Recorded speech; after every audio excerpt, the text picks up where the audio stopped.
आपका हमारी आध्यात्मिक यात्रा में हार्दिक स्वागत है। आप सुन रहे हैं शिव महापुराण, जो सनातन धर्म के ही अनमोल ग्रंथों में से एक है। इस श्रृंखला में हम आपके लिए ही इस दिव्य ग्रंथ के प्रत्येक अध्याय का शाश्वत पाठ प्रस्तुत करेंगे। आइए इस ज्ञान और धर्म की ही यात्रा को आरंभ करें। भगवान महादेव की महिमा और उपदेश से ही सजी इस पावन कथा के साथ ही ओम नमः शिवाय। नवा अध्याय नरक गति वर्णन।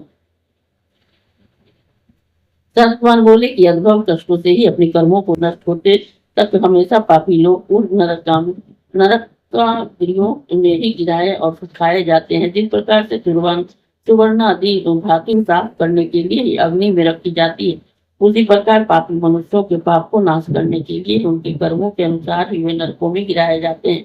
यमदूत पापियों के हाथों को ही रस्सीवान द्वारा बांध कर ही महावृक्ष में लटकाए जाते हैं।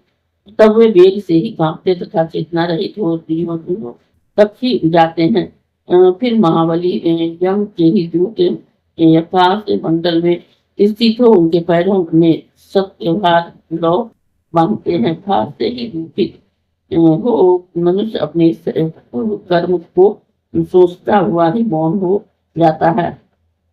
इसके पश्चात बारंबार अग्नि के कठोर अंगारों से ही संपूर्ण शरीर जलाए जाते हैं। उनके अंगों को क्रम से ही विदारण कर वे तपे हुए लोहे की कढ़ाई में बैगन की तरह ही पकाए जाते हैं तथा रुधिर से भरी हुई नींद में ही डाल दिए जाते हैं।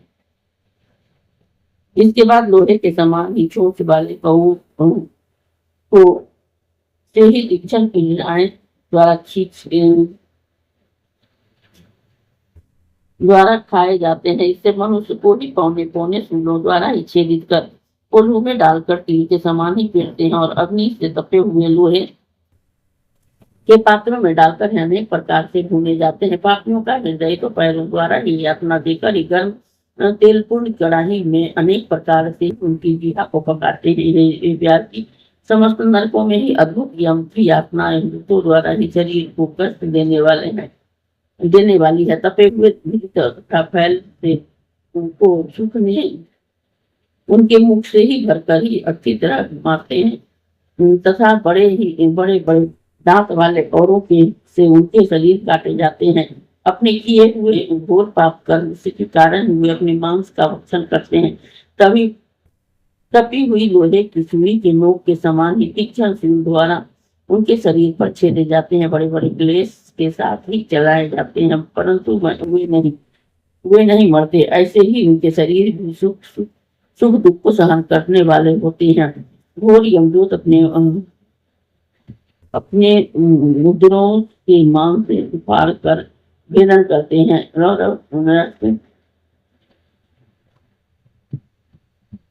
नरक में ही अनेक बंधनों को रोते हुए मनुष्य दुखी होते हैं तथा महारौरव की पीड़ा से ही बड़े कष्ट से ही मनुष्य रोते हैं। तपी हुई बालू में बार बार डाले जाते हैं, परंतु जल के फेंके हुए मनुष्य ही स्वरहीन होकर रोते हैं। हे मुने, क्रूर कर्म करने वाले पापी तुम भी पाप नरक में अत्यंत गर्म तेल में पकाए जाते हैं। फिर वे मनुष्य लाला भक्षे नरक में डाले जाते हैं। रस्सी आदि में बंधे हुए मनुष्य शिलाओं पर भी पटक कर मारे जाते हैं और अंधकूपों में ही फेंक दिए जाते हैं तथा भौरे द्वारा काटे जाते हैं। मुखों से ही पीठ पर ही लाकर ही कंधे पर रख कर बाहु और पीठ के मध्य भाग से बड़े वेग से ही खींचे जाते हैं।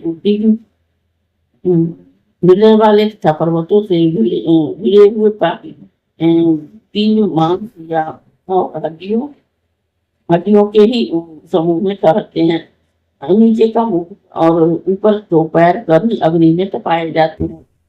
इस प्रकार से कर्मी मनुष्य नरक में ही पकाए जाते हैं और अब मैं उसको कर्मी के तत्वों का ही वर्णन करता हूँ। इस अध्याय के श्रवण हेतु आपका हृदय से धन्यवाद। हम आशा करते हैं कि शिव महापुराण की यह दिव्य कथा आपको आध्यात्मिक शांति और गहन ज्ञान प्रदान कर रही होगी। कृपया अगले अध्याय के लिए हमारे साथ जुड़े रहें और अपने सुझाव एवं भावनाएं कमेंट के माध्यम से अवश्य साझा करें। धर्म, भक्ति और ज्ञान की इस पावन यात्रा में आपका साथ हमारे लिए अत्यंत मूल्यवान है।